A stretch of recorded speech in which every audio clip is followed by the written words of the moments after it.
같이 묵상 기도 드리시겠습니다.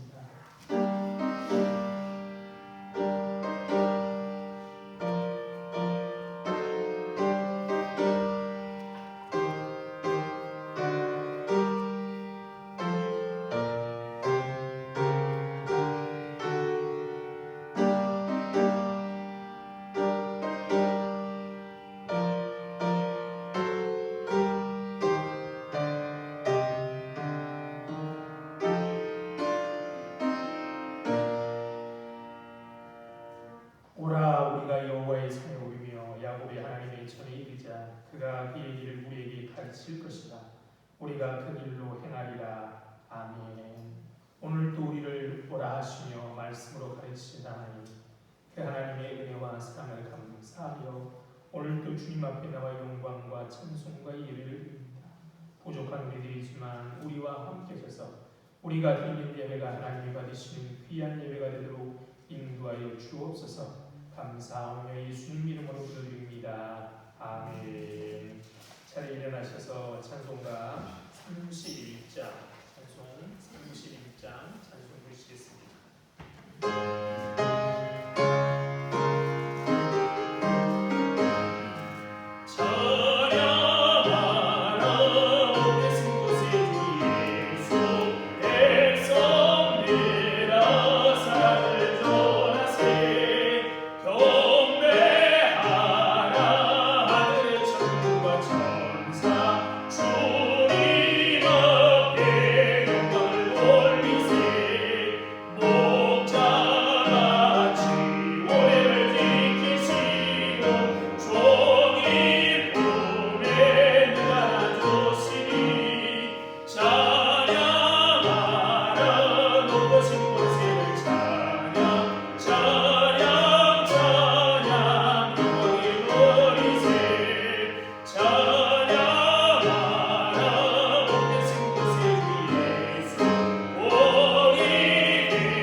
성시교도 가시겠습니다. 교도문 46번입니다.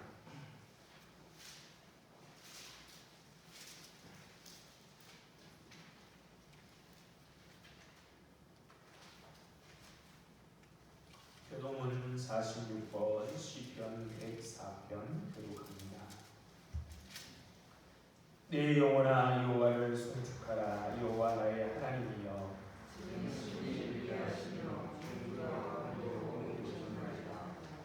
주께서 옷을 입음같이 빛을 입으시며 하늘을 기장같이 찌시며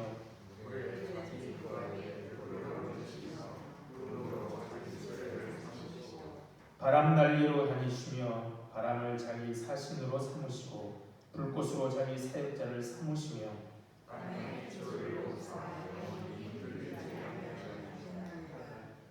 주께서 물의 경계를 정하여 넘치지 못하게 하시며 여호와께서 샘을 골짜기에서 솟아나게 하시고 산 사이에 흐르게 하사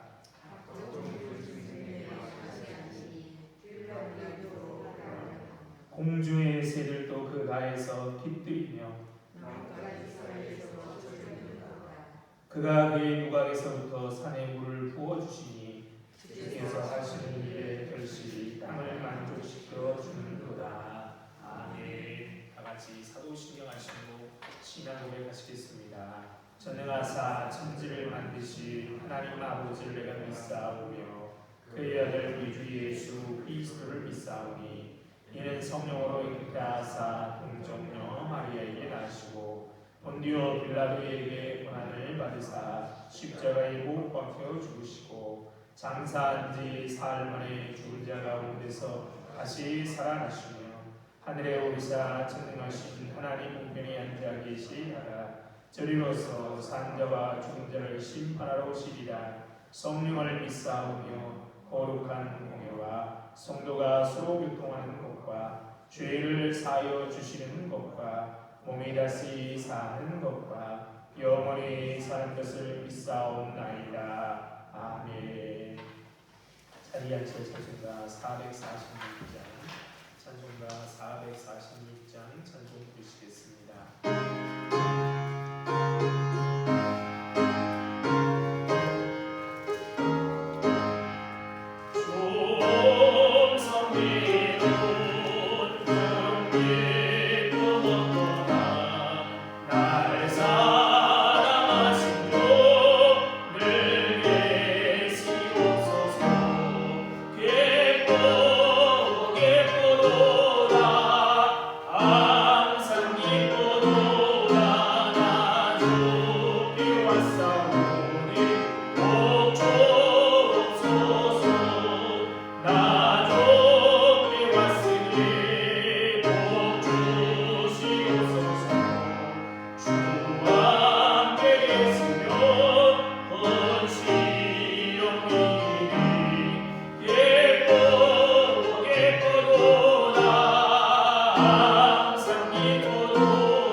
기도드리시겠습니다.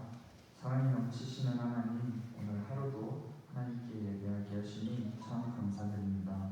저희의 몸과 마음을 다 바쳐서 예배하오니 하나님 영광받아 주시옵소서.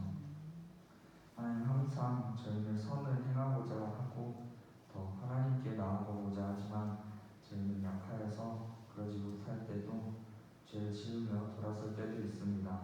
하나님, 기도하오니 저희가 바른 삶을 살게 하시고 하나님이 보시기에 만족스러운 일들을 하게 하셔서 우리가 그리스도의 삶을 나타내는 자녀들이 되게 하여 주시옵소서.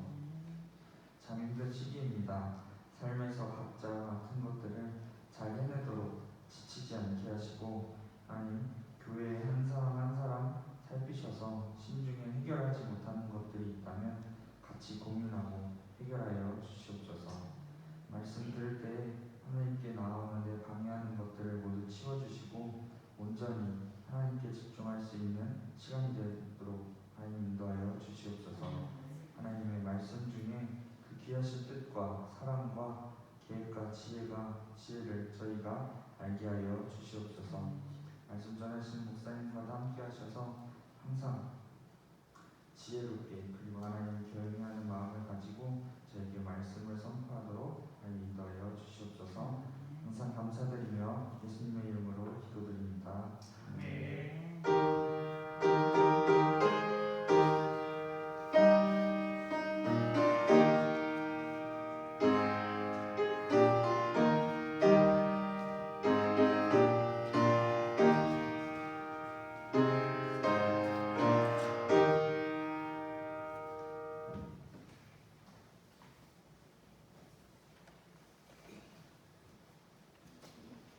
하나님 말씀 보시겠습니다. 하나님 말씀은 마가복음 1장 9절로 13절에 있는 말씀입니다. 마가복음 1장 9절로 13절에 있는 말씀입니다.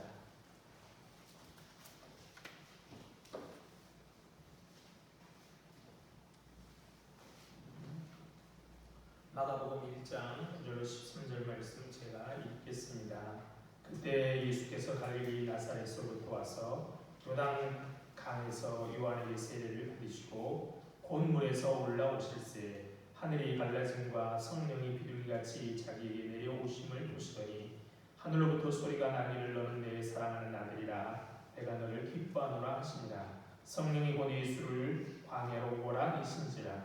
광야에서 40일을 계시며 사탄에게 시험을 받으시며 들짐승과 함께 계시니 천사들이 수종 들더라. 아멘. 주님의 은혜와 평강이 우리와 함께 하시기를 바랍니다. 입동을 눈앞에 둔 지금 온 산하가 형형색색으로 물들어 저마다의 자태를 자랑합니다. 때를 따라 주시는 내가 참으로 큽니다. 세상 만물이 생성과 소멸이라는 순환 속에 있습니다. 주님이 호흡을 거두어 가시면 거둬들이시면 세상의 모든 것이 본래의 흙으로 돌아갑니다. 하지만 시편 시인의 말처럼 주께서 영을 불어넣으시면 그들이 다시 창조됩니다. 주님께서 땅의 모습을 다시 새롭게 하십니다. 오늘 우리 앞에 있는 모든 것들 속에 하나님의 숨결이 깃들여 있습니다. 주수가 끝난 뒤 끝난 저 허벌판도 바람에 흔들리는 갈대와 코스모스도 하나님의 아름다우심을 증언합니다. 지금 이 자리에 있는 우리들 저마다 삶의 형편은 다르지만 이 땅에 주님의 이름을 찬양할 수 있으니 얼마나 신비한 일입니까? 세상에 걱정 근심 없는 사람이 어디 있겠습니까? 사람들은 저마다 인생의 무게를 감당하며 살아갑니다. 짐이 너무 무거워 비틀거릴 때도 있고 어떤 짐도 가든하게 짊어질 수 있다는 생각이 들 때도 있습니다. 반복되는 일상이 혼태롭다라는 생각이 들어 뭔가 새로운 일을 꿈꿔보기도 하지만 사실 특별한 것도 없는 일상이 우리의 삶에 안정감을 부여합니다. 하지만 세상에는 평온한 일상을 누릴 수 없는 이들이 참 많습니다. 어려운 이들 하루하루 생존 위에 투쟁의 장이 된 사람들이 그러합니다. 우리 가운데 인생의 황무지를 지나는 사람도 아마 있을 것입니다. 그늘조차 찾기 어려운 팍팍한 현실을 감내하고 있는 이들 말입니다. 편안한 처지에 있는 사람이 할 말은 아니지만 기왕 그런 현실에 처해 있다면 그 상황으로 뭔가를 얻어내야 할 것입니다. 이런 말도 그래서 있지요. 실패로부터 아무것도 배우지 않는 것은 실패 중에 가장 뼈아픈 실패다. 인생의 광야는 우리를 지치게 만들기도 하지만 우리를 단련시키고 우리를 가르치기도 합니다. 광야 같은 현실은 때로 우리에게 생략하는 법을 가르쳐줍니다. 광야에서 필요한 것은 몇 리터의 물과 인내 그리고 삶의 의지입니다. 광야를 거친이라야만 한 조각의 그늘 또 밤사이에 내리는 이슬조차 은총임을 깨닫습니다. 호세아서에서 하나님을 반역하는 벽에 걸렸던 백성들을 고치시겠다면서 하나님은 이렇게 말씀하십니다. 내가 이스라엘의 이슬과 같으리니 그가 백합화같이 피겠고 레바논 백향목같이 뿌리가 바뀔 것이다. 주님의 은총은 이렇게 은밀하지만 광대하십니다. 넉넉하십니다. 이슬처럼 이슬이 얼마나 그렇지만 어떻게 돼요? 백합화가 피겠고 백합화처럼 피겠고 레바논 백향목같이 뿌리가 박히는 것입니다. 그러나 사람들의 이슬처럼 내리는 은총보다는 소낙비처럼 내리는 은총을 더 기다립니다. 그래서 이슬처럼 내리는 은총에 대해서는 무감각합니다. 성숙한 신앙은 일상 속에 이슬처럼 다가오는 은총을 알아차리는 데서 시작됩니다. 그것을 알아차릴 때 인생은 고마움이 되는 것이죠. 2000년 전 로마에는 예수님의 길을 따르는 사람들이 있었습니다. 그들은 로마 시를 방한, 불을 지른 혐의로 체포되어 구금되거나 처형되는 되었습니다. 그래서 그리스도인들은 카타콤의 깊은 동굴로 숨어들어야 했고, 어떤 이들은 삶의 터전인 로마를 떠나서 멀리로 떠나야만 했던 것이 낯선 곳으로 떠나야만 했었습니다. 그런 이들에게 마가는 좋은 소식을 전합니다. 그것은 로마의 황제가 아니라 예수님이 그리스도, 즉 하나님이 약속하신 구원자 메시아 구주이고 하나님의 아들이심으로 진짜 복음은 예수와 그의 말씀이라고 선언합니다.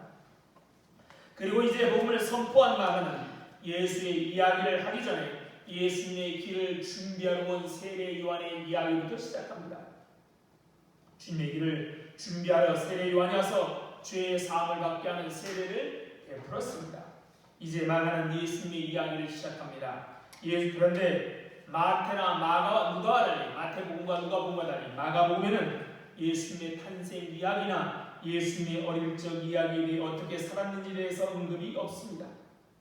메시아이신 예수님의 가문, 마태복음은 다윗과 아브라함의 후손 가문 이야기, 또는 하늘의 징조, 하늘에 큰 별이 나타났다, 아니면 하늘의 천군 천사들이 소리질렀다, 이런 얘기가 없습니다.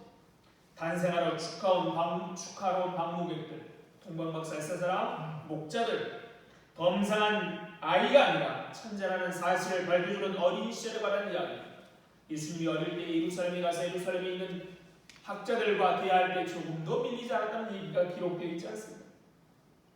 단지 광야에 나타나서 회개의 세례를 선포했던 세례 요한을 소개한 후에 바로 예수님도 그에게 나와 세례를 받았다라고만 말합니다. 내용도 간결하고 문체도 건조하게 이를 게 없습니다. 오늘 본문 9절입니다. 그때 예수께서 갈릴리 나사렛에 와서 요단강에서 요한에게 세례를 받으시고, 우리가 여기서 알 수 있는 것이라고, 예수님께서 지금까지 갈릴리 나사렛에 머물렀다는 사실이고, 그리고 요단강으로 와서 세례 요한의 세례를 받았다는 겁니다. 하나님의 아들이시고 구주 메시아이신 예수께서 공생애를 시작하면서 가장 먼저 하신 일은 요한에게 세례를 받으신 일입니다. 그런데 이게 어찌된 일입니까? 요한이 베푼 세례는 어떤 세례죠? 그가 증언하고 마가가 기록한 대로 죄의 사함을 받게 하는 회개의 세례입니다. 세례라는 말 그 자체가 씻는 예식, 씻는다는 말입니다. 다시 말해서 지금까지 살아온 죄의 삶을 씻는 것입니다. 그러므로 요한의 세례는 회개할 죄인들이 받는 세례입니다. 그렇다면 왜 예수님이 죄인이 받아야 할 세례를 받으시 않습니까? 예수님이 죄가 있어서 우리가 알지 못하는 죄가 있어서 그러셨습니까? 그렇지 않습니다. 예수님은 죄가 없으실 뿐만 아니라 죄를 알지도 못하는 분이셨습니다. 게다가 세례를 베푸는 요한보다도 우리 예수님은 능력이 많으신 분이십니다. 예수님은 세례 요한과 달리 성령으로 세례를 베푸실 분이십니다. 이것을 요한도 알았습니다. 그래서 마태복음 3장에 보면 예수님이 세례를 받으려고 요한에게 나오자 세례 요한은 이렇게 예수님께 말씀합니다. 내가 당신에게 세례를 받아야 할 터인데 당신이 내게 오시나이까? 세례 요한이 자신이 누군지, 세례 받으러 오신 예수님이 어떤 분이신지를 알았습니다. 그래서 예수님에게 세례를 베풀 수가 없다는 것이지요. 그러자 예수님은 이렇게 말씀하십니다. 마태복음 3장 15절에 이렇게 말하죠. 이제 허락하라. 우리가 이와 같이 하여 모든 의를 이루는 것이 합당하리라. 예수님이 뭐라고 말씀하시죠? 이렇게 하는 것이 모든 의를 이루는 것이다. 그렇게 말하자 세례 요한은 예수님에게 세례를 베풀었습니다. 주님의 말씀에 의하면 모든 의를 이루기 위해서 예수님이 세례를 받아야 한다. 세례 받으러 오셨던 것이죠. 죄가 없음에도 예수님이 세례를 받으신 것은 자기 백성을 죄에서 구원하기 위하여 그들의 모든 죄를 대신 짊어지게 하시는 하나님의 의를 이루기 위함이었습니다. 예수님의 세례에 있어서 가장 중요한 요소는 바로 죄 없으신 분 우리 예수님이 죄 지은 자들과 동일시 되었다는 것입니다. 회개할 죄가 없으신 분이 회개해야 할 죄인들의 위치로 몸소 자신을 낮추시는 것입니다. 무죄하신 분이 죄인들에게 해당되는 죄를 세례를 받음으로써 자신을 그들과 동등한 위치로 낮추신 것입니다. 또한 주께서 공생의 기간 동안 줄곧 목표로 삼으신 최후의 세례, 이게 바로 요한과 야고보가 예수님께 유혹할 때 높은 자를 유혹할 때 하신 말씀이죠. 최후의 세례, 그 십자가 순환의 세례를 예언하는 것이기도 합니다. 이렇게 예수님은 하나님의 뜻대로 세례를 받고 자기 백성의 구원자로서의 공적인 사역을 시작하셨습니다. 구약에서 예언한 엘리야와 같은 선지자 세례 요한의 출현으로 메시아 등장에 대한 기대가 사람들에게 일어났습니다. 그래서 온 유대 지방과 예루살렘 사람들이 다 나와 요단강에서 요한의 세례를 받았습니다.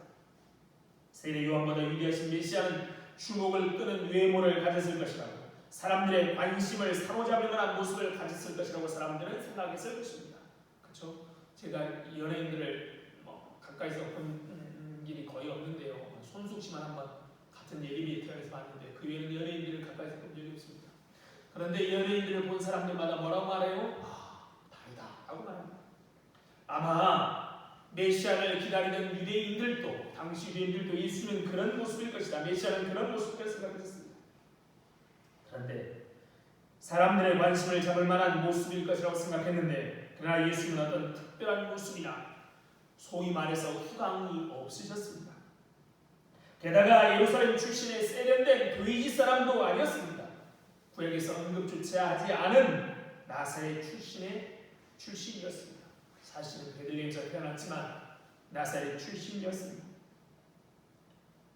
나다나엘은 친구 빌립이 우리가 나사렛 예수라는 메시아를 만났다라고 말하죠. 뭐라고 말하죠? 나사렛에서 무슨 선한 것이 날 수 있겠느냐라고 할 정도로 그런 나사렛 출신이었습니다. 그리고 평범하게 뭐부터요? 세례 요한에게 와서 세례를 받으러 나오셨습니다. 모든 의를 이루기 위해서 하나님의 뜻에 온전히 순종하고 계십니다. 높고 화려한 출발이 아니라 하나님의 뜻에 대한 순종이 예수님의 위대한 이 땅에서의 사역의 출발이었습니다. 주님의 하나님의 뜻에 대한 순종은 공생의 내내 유지됩니다. 예수 그리스도 하나님의 아들로 공생을 시작하여 보여준 이 순종의 모습은 하나님께 큰 기쁨이 되었습니다. 우리 사람들의 기대와 달리 극히 평범하고 죄인들이 받아야 될 세례를 받으신 이유는 하나님의 의를 위해 하나님의 뜻에 순종하기 위해서였고, 그것이 하나님의 기쁨이 되었습니다. 세례 후 일어난 일들을 보면 예수님의 이 순종을 하나님께서 크게 기뻐하셨음을 알게 하여 줍니다. 세례를 받자 어떤 일이 벌어집니까? 하늘이 갈라지고 성령께서 임하시며 하늘의 소리가 들리는 대단한 일이 벌어집니다. 하늘이 갈라졌다라는 말은 하나님과 인간 사이의 소통의 문이 열렸음을 암시합니다. 그렇죠? 예수님이 오시기 전까지 이 400년 동안, 말라기 선지자 이 400년 동안 하늘이 닫힌 것처럼 보였고 하나님의 소리가 들리지 않았었습니다. 그런데 예수님이 세례를 받자 모든 일을 이루기 위해서 기쁨으로 하나님의 뜻에 순종하자 하늘이 열렸습니다. 본문의 동사는 수동태로 되어 있습니다. 그것은 숨겨져 있기는 하지만 하늘을 가리신 분이 하나님이시고 말씀하신 분이 하나님임을 우리에게 암시해 주고 있는 것입니다. 예수를 통해서 이제 하늘에서 땅으로, 땅에서 하늘로 통하는 길이 열렸습니다. 이것은 우리 주님이 운명하실 때 성소와 지성소를 가르는 휘장이 갈라진 것과 같은 것이죠. 또 성령이 비둘기같이 내려왔습니다. 여기서 비둘기같이 내려오는 성령이라는 표현에서 우리는 감람나무 새 잎사귀를 물고 노아의 방주로 돌아온 비둘기가 떠오르게 됩니다. 비둘기는 그러니까 새로운 시대가 시작되었음을 상징하는 동물입니다. 하나님의 영으로 채워진 예수를 통해서 새 출애굽을 통하여 새로운 세상이 열릴 것이라는 것을 마가는 그림 언어로 우리에게 표현해 주고 있습니다. 그뿐만이 아니죠. 비둘기는 새인데요. 이 새라는 단어를 통해서 성령이 창세기 1장 2절에 보면 수면 위에 운행하시다라는 말입니다. 그 운행하다는 말이 이 새가 나는 것과 같은 말입니다. 즉 그러므로 비둘기 같은 성령, 새와 같은 성령은 이제 새 창조가 시작됐습니다. 옛 창조가 죄에 의하여 더럽히자 새로운 창조, 새 시대가 되었음을 말씀해 주시는 겁니다. 이런 놀라운 일과 함께 더불어 하늘에서 하나님의 음성을 들려줍니다. 너는 내 사랑하는 아들이라 내가 너를 기뻐하노라. 하나님은 예수를 뭐라고 말하냐면 너는 내 사랑하는 아들이라고 말씀하십니다. 즉 예수님은 하나님의 아들이십니다. 하나님의 아들이란 어떤 존재입니까? 너는 내 사랑하는 아들이다 라는 말은 시편 2편 7절에 있는 말씀을 인용하는 거예요. 하나 여호와께서 내게 이르시되 너는 내 아들이라 오늘날 내가 너를 낳았다. 내 아들이다, 내 사랑하는 아들이다 라고 시편 2편 7절에서 말하고 이어서 그 아들이 어떤 분인가를 시편 2편 8절로 9절에서 이렇게 말씀합니다. 하나님의 아들은 어떤 존재인가? 내게 구하라. 내가 이방 나라를 내 유업으로 주리니 내 소리가 땅끝까지 이르리로다. 내가 철장으로 그들을 깨뜨리며 질그릇같이 부수리라 하시도다. 하나님의 아들은 이방 나라를 정복하는, 그래서 땅끝까지 이르는 이스라엘의 왕이시라는 겁니다. 그렇죠? 사랑하는 내 아들이라는 말은 하나님의 아들은 이스라엘 왕으로 이방 나라를 땅끝까지 정복하는 왕이라는 겁니다. 그런데 그 하나님의 아들은 시편 2편 이름은 뭐라고 불리느냐? 기름 부음 받은 자. 이게 뭐죠? 메시아라는 겁니다. 하나님께서 예수님을 내 사랑하는 아들이라고 부르신 것은 예수님이 메시아라는 선언이시고, 요한에게 세례를 받을 때 성부 하나님께서 친히 예수님이 시편 2편에 나오는 세상을 정복할 왕이신 하나님의 메시아라고 증언해주고 계신 겁니다. 하나님의 의를 이루기에 기쁨을 하나님께 순종한 예수님에게 하나님 뭐라고 말씀하신다고 했는데 내 아들이다. 즉 모든 이방나라 열방을 정복할 왕이 메시아라고 우리 하나님은 하늘에서 선포하고 계신 겁니다. 하나님의 음성을 이어서 예수님의 정체에 대해서 부연 설명합니다. 뭐라고 또 말하죠? 내가 너를 기뻐하노라. 여기 기뻐한다라는 표현은 이사야 42장 1절에 등장합니다. 내가 택한 바 나의 기뻐하는 종을 보라 라고 말씀하십니다. 그 기뻐한다라는 그 기쁨은 바로 여호와의 종에 대한 표현이에요. 누구에게 그렇게 하나님이 기뻐하시냐? 여호와의 종인데 그 여호와의 종은 이방인들의 하나님의 공의를 베푸며 이사야 42장에 보면 이어서 2절 4절에 공의를 베푸고 그 백성을 위해 대신 고난을 당하게 이사야 우리가 잘 아는 53장이죠. 고난을 당하게 즉 예수는 대속을 통하여 그 백성을 출애굽시키고 이방인들에게 공의를 베푸는 메시아로 계시하신 것입니다. 또 이 기뻐하노라라는 단어는 어디 무슨 말을 생각나게 합니까? 하나님이 천지 만물을 만드시고 보기에 좋았더라. 특별히 1장 31절은 창세기 1장 31절은 심히 좋았다라는 평가를 암시합니다. 하나님께서 말씀대로 될 때 하나님은 좋다라고 기뻐한다라고 말씀합니다. 기뻐한다는 말은 좋아한다는 말인데요. 언제 하나님이 좋아하고 기뻐하시느냐? 하나님의 말씀대로 될 때, 하나님의 뜻대로 순종할 때 하나님은 좋다, 하나님은 기뻐한다고 말씀하십니다. 하나님의 의를 이루기 위해서 세례를 받으신 예수님의 순종을 하나님은 기뻐하신다라고 말씀하십니다. 그래서 아낌없이 성령을 부어주셨습니다. 성령은 누구에게 주십니까? 순종하는 자에게 성령을 주십니다. 사도행전 5장 32절에 보면 성령을 누구에게 주느냐? 순종하는 자에게 주십니다. 우리 주님의 이런 세례 받으심이 모든 의를 이루기 위한 하나님의 뜻의 순종이었기 때문에 우리 하나님은 성령을 하늘에서 부어주시고 그 성령의 능력을 힘입어 우리 주님은 그 당신의 공생의 사역을 감당하셨다고 합니다.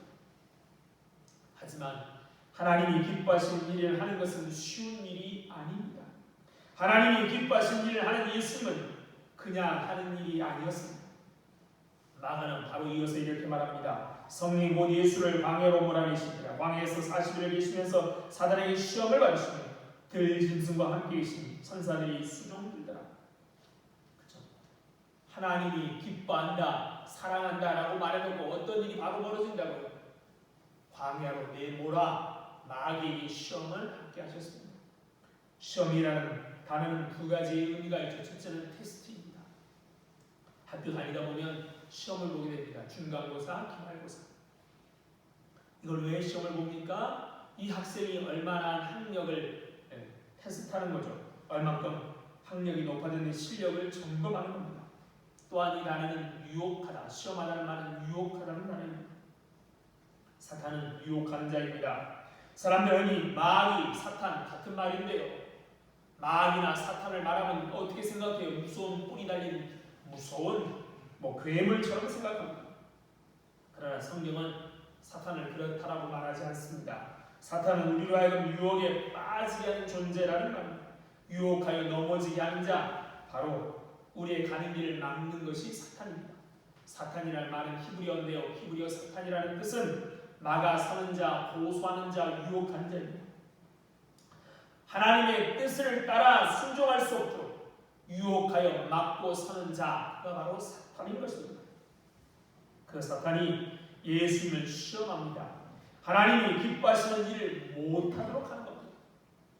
그런데 그 일을 어떻게 해요? 성령이 광야로 내모으셔서 사탄의 시험을 받게 하셨던 것입니다. 그 사탄의 시험은 그저 딴중만 거는 시험이 아닙니다. 조금씩 봐주다가 최후의 인력을 다할 것이라고 생각하지만 그렇지 않습니다. 특별히 사탄의 시험이 마태와 누가복음에 의하면 세 가지 시험인데요. 세 가지 시험이니까 이것 해보고 저것 해보고 안 되니까 이것 해본 것이 아닙니다. 여러분, 전쟁을 한다고 쳐봅시다. 적과의 전투를 치게 되면 적이 어떤가 한번 시험을 보는 게 아니죠. 가장 빠른 방법으로 가장 강력하게 한 번에 제압하려고 모든 무기를 사용하는 겁니다. 사탄도 이길 수 있는 가장 쉬운 방법, 가장 빠른 방법, 가장 어려운 방법 중에 이길 수 있는 가장 강력한 그런 방법을 써서 우리 예수님을 유혹하고 넘어뜨리고 하나님의 뜻에 순종하지 못하도록 막아서는 것입니다. 사탄의 유혹은 엄청난 것이죠. 하나님의 뜻에 순종하지 못하도록 사탄이 막아서는 것입니다. 예수님은 하나님이 기뻐하신 일을 하십니다. 주님께서 하나님이 기뻐하신 자라 칭함받은 이유는 무엇입니까? 하나님의 뜻을 행하기 때문입니다. 그것이 성경에 세세히 기록되어 있습니다. 그러면 어떤 일을 예수님이 하셨느냐? 성경에 세세히 기록되는데 그 중에 하나가 누가복음 4장 8절로 19절입니다. 우리 주님이 어느 날 회당에 가셔서 주시는 두루마리를 폈는데 그게 바로 이사야 61장에 있는 말씀입니다. 우리 주님의 사역은 이런 것이라고 주님이 말씀해 줍니다. 주의 성령이 내게 임하셨으니 이는 가난한 자에게 복음을 전하게 하시려고 내게 기름을 부으시고 나를 보내사 포로된 자에게 자유를 눈먼 자에게 다시 보게 함을 전파하며 눌린 자를 자유롭게 하고 주의 은혜의 해를 전파하게 하려 하십니다. 예수님이 하나님이 원하시는 일을 하는데 그게 무엇이냐? 여기에 기록이 있는 대로 내게 기름을 부으시고 메시아로 삼으신 하나님이 나를 보내사 포로된 자에게 자유를 눈먼 자에게 다시 보게 되면 눌린 자에게 자유롭게 하는 그런 일들을 감당했다는 겁니다. 이게 어찌 복된 소식이 아니겠습니까? 포로된 자에게 자유를 주고 눈먼 자에게 다시 보게 하고 억울함을 당한 자에게 자유를 주는 것, 이게 얼마나 기쁜 일입니까? 이 하나님이 또한 기뻐하신 일을 우리 주님이 하신 것입니다. 우리 하나님의 마음은 우리에게 재앙이 아니라 평안이고 한 생명이라도 구원받는 것을 하나님은 원하시는 것이죠. 그런데 이 일을 뭐라고 이사야 61장에 또 누가복음 4장 18절에 말합니까? 은혜의 해를 전파한다라고 합니다. 하나님의 은혜를 전하는 것, 이게 바로 우리 주님이 하신 일이고 우리 하나님이 원하시는 일이셨습니다.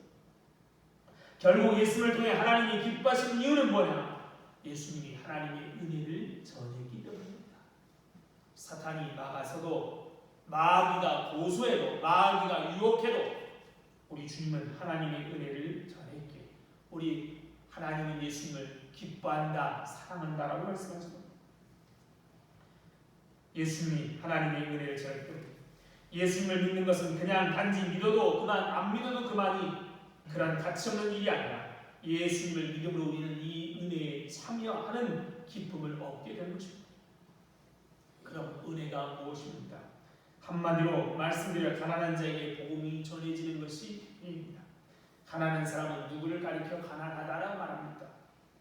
한마디로 빚이 많은 사람이 가난한 사람입니다. 빚이라는 것은 굉장한 힘이 있습니다. 그냥 빚은 그대로 있는 게 아니죠. 빚은 시간이 지나면 지날수록 눈덩이처럼 돌아갑니다. 이게 빚의 힘입니다. 아인슈타인이라는 우리 과학자 알죠? 그가 뭐라고 말했냐? 복리야말로 인생의 가장 위대한 발명이라고 말하지만 이 복리가 바로 빚진 자에게는, 가난한 자에게는 가장 무서운 것입니다. 빚이 이자를 갚지 못할 때 추가로 이자에 이자가 붙는 것이 복리인데, 빚은 가만히 있는 게 아니라 가면 갈수록 커지는 겁니다. 그래서 그 빚은 도저히 갚을 길 없게 되는 것이죠. 그런데 이 가난한 사람의 빚을 대신 갚아주었습니다. 스스로 도저히 갚을 길 없을 만큼 엄청난 빚, 게다가 날마다 더 불어나는 빚을 갚아주는 것입니다. 그게 바로 만 달란트 빚진 자를 용서한 것이라고 우리 주님의 비유에서 나오지요. 처자를 팔아도 갚을 길이 없는, 소유를 팔아도 갚을 길이 없습니다. 한 번 갚지 못하면 어떻게 돼요? 앞으로는 더 갚을 길이 없어요. 왜냐하면 이자에 이자가 붙으니까. 그런데 그 갚을 길 없는 가난한 자, 우리에게 기쁜 소식이 들려오는 겁니다. 어떤 소식이요? 대신 갚아주겠다. 우리 주님이 우리와 같은 사람이 되셔서 우리와 자신을 동일시하셔서 우리의 모든 죄를 짊어지고 최후의 세례 십자가에서 죽음을 당하심으로 우리에게 그 빛이 탕감된 것입니다. 그 일을 우리 주님이 행하고 전하고 계십니다. 그래서 우리 하나님이 기뻐하시는 사람이라는 겁니다. 그러므로 예수님을 주님으로 고백하고 믿는 우리들은 이 은혜의 사람들이고 이 은혜의 증거자입니다. 은혜 받은 사람들이고 그 은혜를 증거하는 사람들입니다. 은혜의 백성, 은혜가 다스리는 사람들입니다. 그래서 로마서 5장 11절에 사도 바울은 우리에게 이렇게 말합니다. 이는 죄가 사망 안에서 왕 노릇한 것 같이 예수 믿기 전에는 사망이 우리 안에서 왕 노릇했는데 이제는 은혜도 또한 의로 말미암아 왕 노릇하여 우리 주 예수 그리스도로 말미암아 영생에 이르게 하려 함이라. 은혜가 우리의 삶을 다스린다는 겁니다. 이전에 예수 믿기 전에는 죄가, 사망이, 사탄이 우리를 다스렸다면 이제는 은혜가 우리를 다스리는 것입니다. 이것이 그리스도 안에 이루어진 새로운 일, 새로운 공의가 된 것입니다. 지금까지는 자기 뜻과 자기 중심, 또 이런 이기심이 다스리는 세상에서 하나님 중심, 하나님 은혜만이 그리스도 예수 안에 있는 우리를 다스리고 왕노릇하게 바뀌는 것입니다. 우리는 이렇게 고백하며 사는 사람들입니다. 우리를 다스리는 분은 하나님의 은혜입니다. 하나님의 은혜가 우리를 다스릴 뿐입니다. 라고 고백하고 이 믿음으로 사는 사람들이 바로 예수 믿는 사람들, 우리들입니다. 그러므로 하나님의 은혜를 이루어 우리에게 은혜를 주신 예수님을 그리스도로 인정하며 이제부터 영원까지 우리의 삶을 그분께 의탁케 하면 합니다. 그리고 우리 삶 또한 은혜 가운데 살아가면 합니다. 하지만 성령은 지금 우리를 광야로 내몰고 계십니다. 하나님의 은혜로 살아가고 하나님을 기쁘게 하는 것을 삶의 목적으로 사는 우리들이지만 하나님은 예수님이 길던 것처럼 광야로 보내십니다. 아픔의 땅, 눈물의 땅이야말로 하나님의 뜻을 수행해야 할 곳이 있다는 것이죠.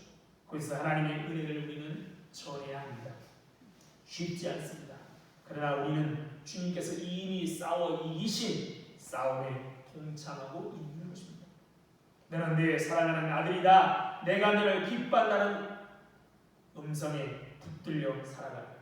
험한 세상이고 눈물 나는 세상이지만 우리 주님이 광야에서 시험을 이길 수 있었던 이유는 내가 너를 사랑한다, 내가 너를 기뻐한다는 우리 하나님의 음성에 자신의 삶을 붙들어 매었기 때문인 것처럼 우리 또한 그 어떠한 것 앞에서 하나님이 여전히 우리를 사랑한다, 너는 내 아들이다, 내가 너를 기뻐한다라는 말씀에 붙들리며 살아가는 성도들 되셔서 이 땅을 은혜 가운데 은혜로 승리하시는 복된 성도들 되시기를 바랍니다. 참 좋으신 하나님, 은혜와 사랑을 감사합니다. 오늘도 우리를 부르시고 우리에게 은혜를 주신 하나님, 그 하나님의 은혜와 사랑을 감사합니다. 그런데도 불구하고 우리는 은혜가 아니라 눈에 보이는 것을 위해서 살아갈 때가 많음을 주님 앞에 고백합니다. 하나님, 그럴 때마다 우리에게 깨닫는 은혜를 주시고 하나님의 뜻에 순종하는 믿음을 허락하셔서 오직 은혜를 붙들고 은혜를 전하는 우리들 될 수 있도록 역사해 주옵소서. 세상에서 주의 뜻대로 살 때마다 하나님의 보상을 우리가 생각할 때가 많지만 눈에 보이는 보상이 아니라 오늘도 어떤 상황에서도 심지어 내가 주님으로부터 등을 돌릴 때라도 우리를 포기하지 않고 내가 너를 사랑한다 아들아, 내가 너를 기뻐한다라는 하나님의 음성 듣기를 소망하며 그렇게 기쁨으로 살아가는 우리를 될 수 있도록 역사하옵소서. 오늘도 마치 이 세상의 고아처럼 버려졌다고 생각하는 많은 사람들에게 주님 우리를 통하여 아들아 내가 너를 사랑한다 라는 하나님의 음성을 들을 수 있도록 성령께서 우리를 역사해 주셔서 온 땅에 하나님의 은혜가 우리를 통해 흘러갈 수 있도록 하나님 역사해 주옵소서. 감사하며 주님 이름으로 기도드립니다. 아멘. 찬송가 217장 찬송가 217장 찬송 주시면서 준비하시는 분 계시겠습니다.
참 좋으신 하나님 은혜와 사랑을 감사합니다.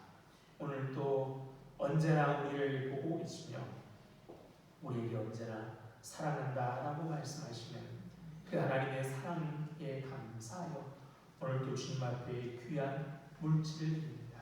이 물질뿐만 아니라 우리들 하나님 받아주셔서 하늘의 귀하고 아름다운 일에만 사용하여 주셔서 물질이 없어서 건강 때문에 사람이 없어서 사랑하지 못해서 무엇보다도 믿음이 없어서 하나님의 영광을 가리지 않도록 미리미리 넉넉하게 채워주셔서 하나님의 은혜를 힘입어 살고 하나님의 은혜를 전하는 우리들 될 수 있도록 역사해 주옵소서.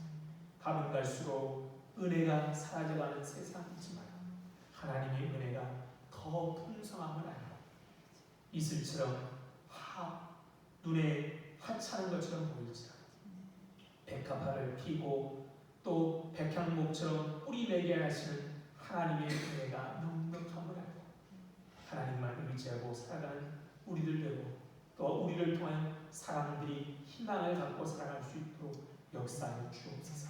감사하며 예수님 이름으로 기도드립니다. 아멘.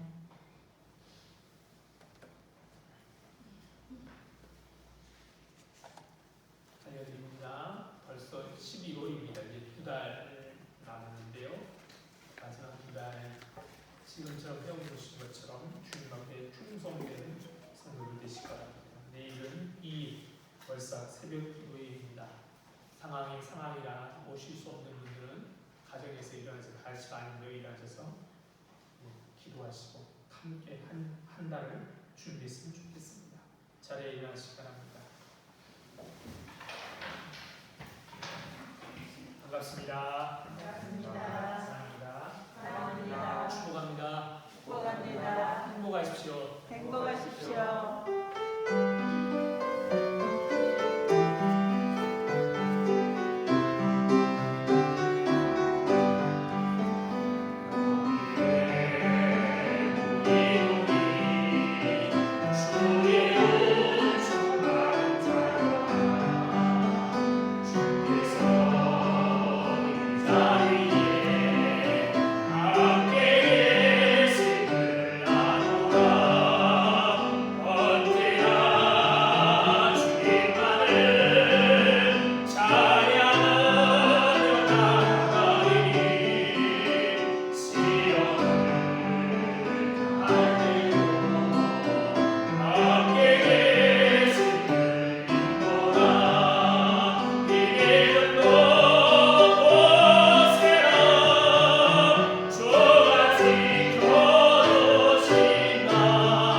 생명 되신 우리 주 예수 그리스도의 은혜와 하나님 아버지의 다함없으신 사랑과 성령님의 교통하심이 오늘도 하나님의 은혜로 살기를 다짐하고 그 은혜의 귀한 증거자 되기로 소망하는 이 자리에 모인 모든 성도들과 그들의 하는 모든 일과 가정과 건강을 위해 우리 공동교회 위에 이제부터 영원토록 함께 있을지어다.